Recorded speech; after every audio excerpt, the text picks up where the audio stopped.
Dear students, welcome in online class Dungri Vidyapeeth Barmer. आज अपन next poem पढ़ेंगे द हॉप पोइम पढ़ेंगे। तो सबसे पहले मैं इस पोइम के बारे में कुछ बताऊंगा अबाउट द पोइम। वो इस प्रकार है। इस कविता की विषय वस्तु आशा। इस कविता के कवि सहित विभिन्न लोगों ने इसे अलग अलग तरीके से परिभाषित किया और माना है। पक्षी, मनुष्य, जानवर व प्रकृति इत्यादि सभी आशा पर निर्भर है। आशा ही जीवन को गति प्रदान करती है और जीवन को आगे बढ़ाती है। तो इस संक्षिप्त परिचय के बाद में अपने इस कविता को आगे पढ़ेंगे। तो ये पोयम है राजन अग्रवाल के द्वारा लिखी गई पोयम है। तो सुनिए डियर स्टूडेंट्स। द हॉप, आशा। द हॉप का मतलब आशा। Hope is given different names. Hope यानी आशा को इज गिवन यानी दिए गए हैं, डिफरेंट यानी विभिन्न या अलग अलग नेम्स यानी नाम। आशा को अलग अलग नाम दिए गए हैं। सम कुछ लोग कॉल यानी कहते हैं, इट यानी इस हॉप को, आशा को, एक्सपेक्टेशन यानी उम्मीद। कुछ लोग आशा को उम्मीद कहते हैं। अदर्स टर्म, कुछ लोग इट यानी आशा को क्या कहते हैं, फ्यूचर रिलेवेंस। फ्यूचर रिलेवेंस का मतलब होता है भविष्य की प्रासंगिकता। भविष्य की प्रासंगिकता। रिलेवेंस का मतलब होता है प्रासंगिकता। सम अदर्स, कुछ अन्य लोग, थिंक यानी मानते हैं या समझते हैं, इट यानी आशा को, a measure of benefaction. A measure यानी तरीका, ऑफ बेनेफैक्शन यानी उपकार का। तो कुछ लोग आशा को उपकार का या परहित का तरीका मानते हैं।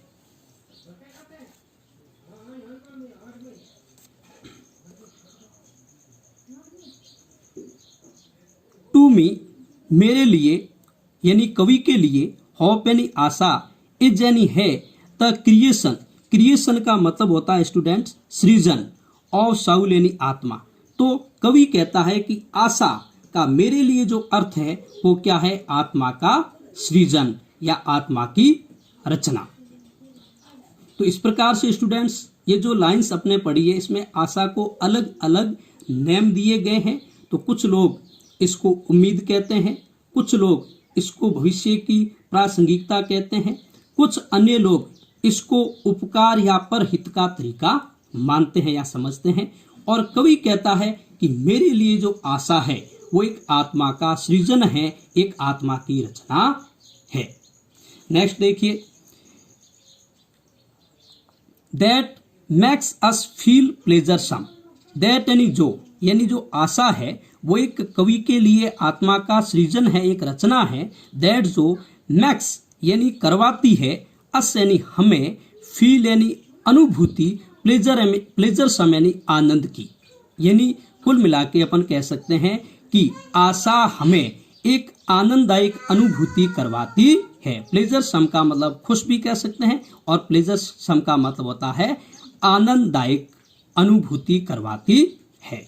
नेक्स्ट देखिए स्टूडेंट्स, एंड और लीप विद एंथ्यूजियाज्म। एंथ्यूजियाज्म जो वर्ड है इसका मतलब होता है उत्साह। क्या होता है स्टूडेंट्स, उत्साह। उत्साह, उत्साह या उमंग कह सकते हैं। तो देखिए, लीप उछलती है, लीप यानी उछलना, विद एंथ्यूजियाज्म यानी उत्साह, ग्लो, ग्लो का मतलब होता है चमक दमक। तो ये आशा है, ये उत्साह, उमंग और चमक दमक के साथ में लीप करती है यानी उछलती है। नेक्स्ट लाइन देखिए, इन पास्ट। इन पास्ट यानी अतीत में। इन पास्ट का मतलब होता है अतीत में या भूतकाल में। We have survived. We have survived यानी हम जिए हैं, ऑन होप यानी आशा पर, उम्मीद पर। हमें जो अपन ने जो अपना अतीत जिया है वो आशा पर निर्भर रहते हुए ही जिया है। नेक्स्ट लाइन देखिए, वी समाइज, वी समाइज, समाइज का मतलब होता है स्टूडेंट्स अंदाज लगाना। क्या मतलब होता है? अंदाज लगाना या अनुमान लगाना, अंदाज लगाना,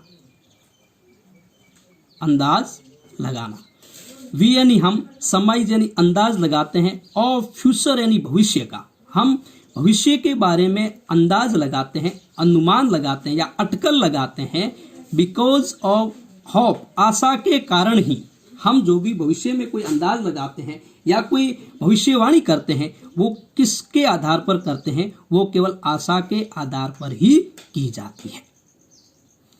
अब देखिए होप क्या करती है जी, और नेक्स्ट लाइन में देखिए, होप यानी आशा, किल्स यानी मारती है, समाप्त कर देती है, खत्म कर देती है।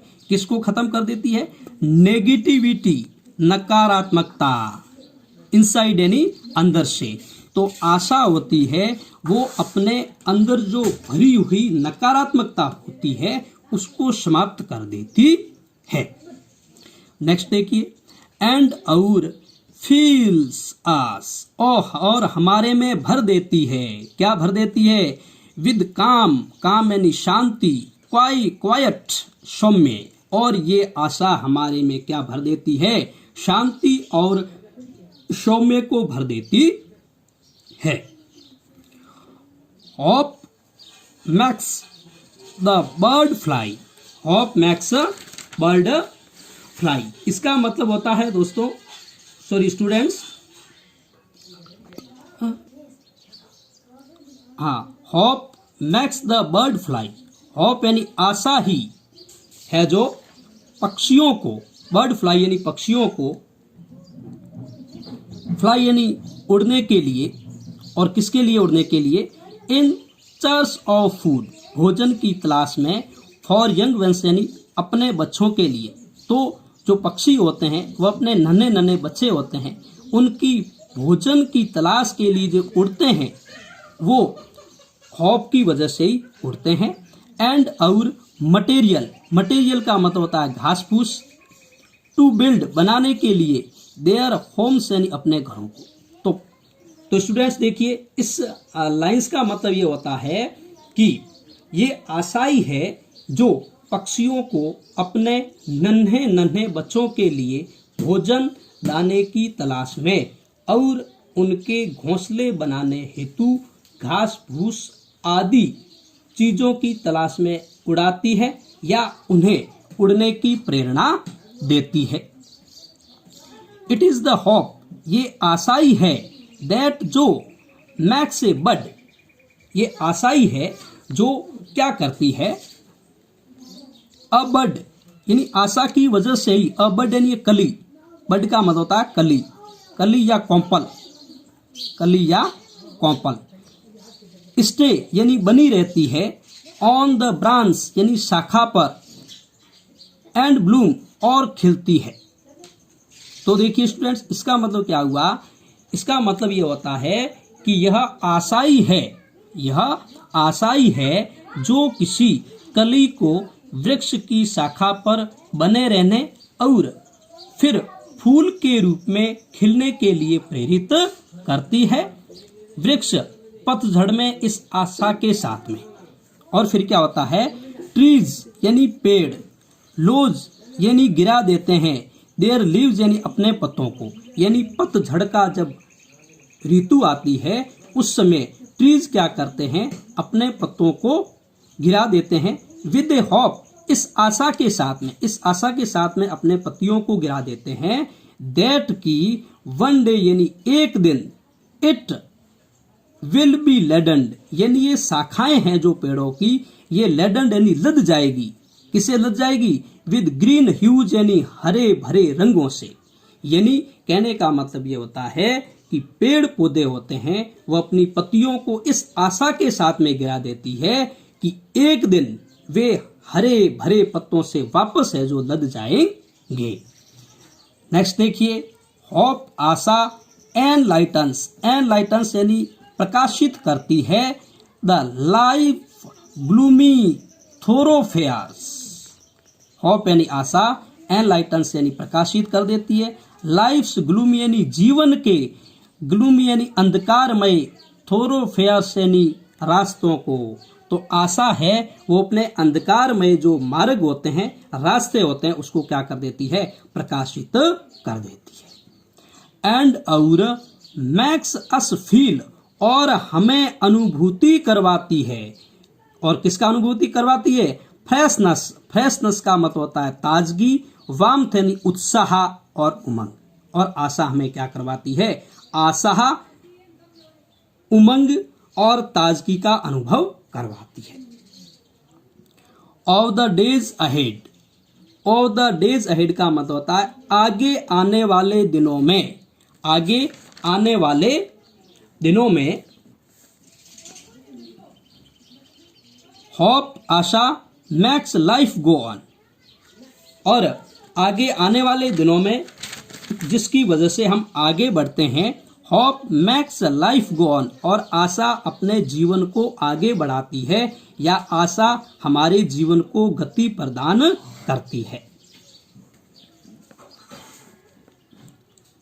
Life is a derivative of function. Life यानी अपना जो जीवन है, इज है अ डेरिवेटिव यानी एक व्युत्पन्न शब्द, ऑफ द फंक्शन यानी कार्यों का। अपना जो जीवन है वह कार्यों का एक व्युत्पन्न शब्द है, कॉल्ड, जिसे कहा जाता है होप यानी आशा।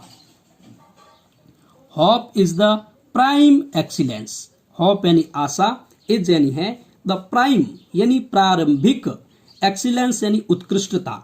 आशा प्रारंभिक उत्कृष्टता है। Right from the day one is born, यानी जब से कोई व्यक्ति जन्म लेता है तब से ही आशा हमारे लिए एक प्रारंभिक या एक आरंभिक, या अपन कह सकते हैं मुख्य उत्कृष्टता बन जाती है।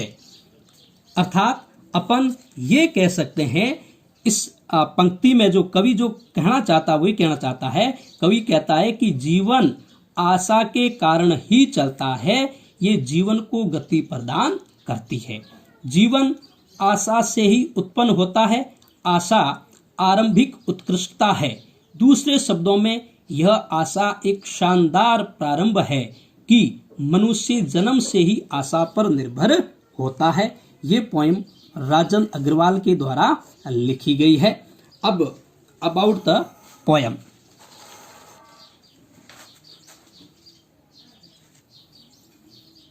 राजन Agarwal was born in 1991। Rajan Agarwal का जो जन्म है वो 1991 में हुआ है। बहुत ही छोटी एज में इन्होंने बहुत अच्छा काम किया है। इन ए टाउन, एक कस्बा, कॉल्ड सिंघानिया इन झुंझुनू डिस्ट्रिक्ट। तो एक सिंघानिया कस्बा है,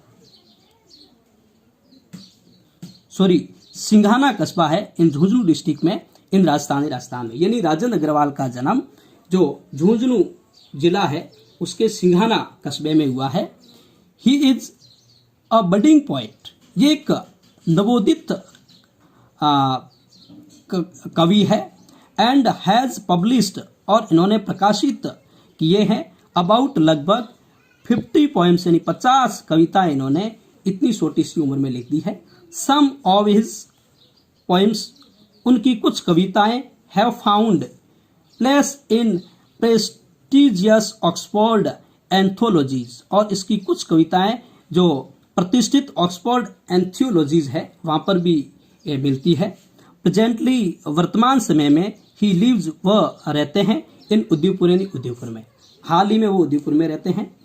द थीम, विषय वस्तु या केंद्रीय भाव ऑफ द पोएम, यानी कविता का जो केंद्रीय भाव है, जो विषय वस्तु है, जो सेंट्रल आइडिया है, वो क्या है, इज होप, एक आशा।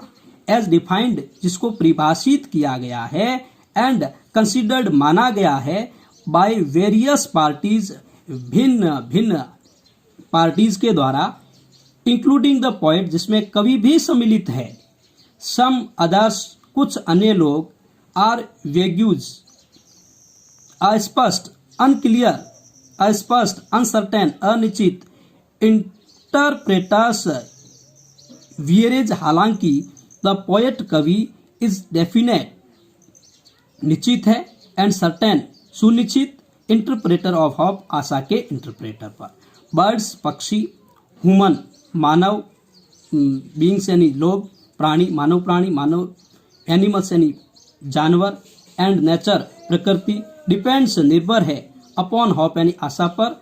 होप इज सस्टेन लाइफ, यानी आशा होती है वो जीवन को क्या करती है, संपोषित करती है। इस प्रकार डियर स्टूडेंट्स इस पोएम का आप रिवाइज करेंगे 1-2 बार और ये आपको याद हो जाएगी।